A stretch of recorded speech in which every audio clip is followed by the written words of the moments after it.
Chief Meteorologist Jackie Lair.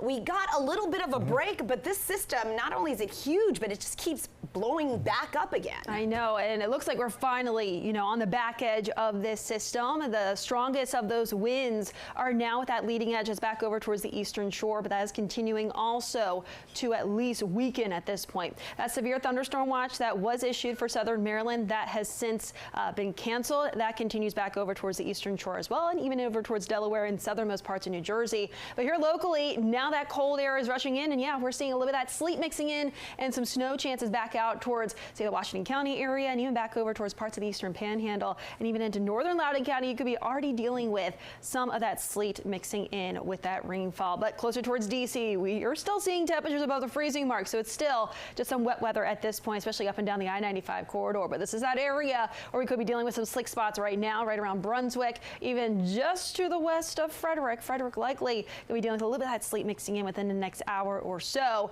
But quite the dynamics that we had over the last couple of hours. I mean, we've had those wind gusts with that squall line as that cold front rushes in, and that cold front is trying to battle it out with just how warm it has been through the day today, resulting in these strong wind gusts.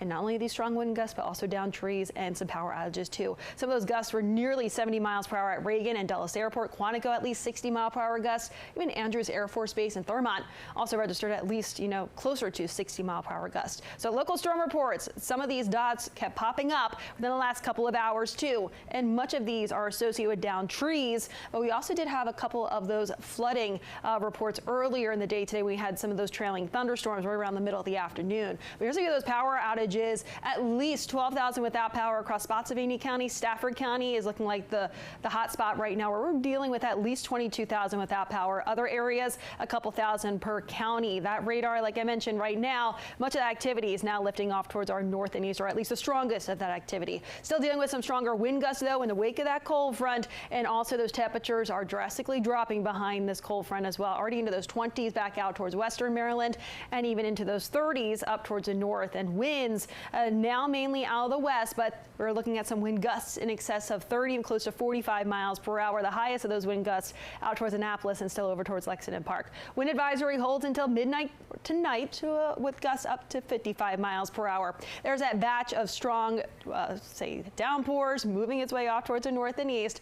We should see drier conditions overnight, aside from a few lingering snow bands back out towards western Maryland. That's why a winter weather advisory holds until 11 o'clock in the morning tomorrow there. But it's going to be noticeably chilly out there tomorrow. I should say much colder. It's going to feel more like winter out there tomorrow, especially in the morning, but also into the afternoon too. When you factor in the wind, it's going to make it feel even colder. But look at these temperatures across our map. Now, Waldorf still wants to be in the 60s, but I don't think it's going to be in the 60s much longer, as that blue is starting to dive its way south and east. We have those 30s out towards Leesburg, Frederick, Hagerstown, still holding the lower 40s in D.C. But these are the high temperatures earlier today, so quite the dynamic system.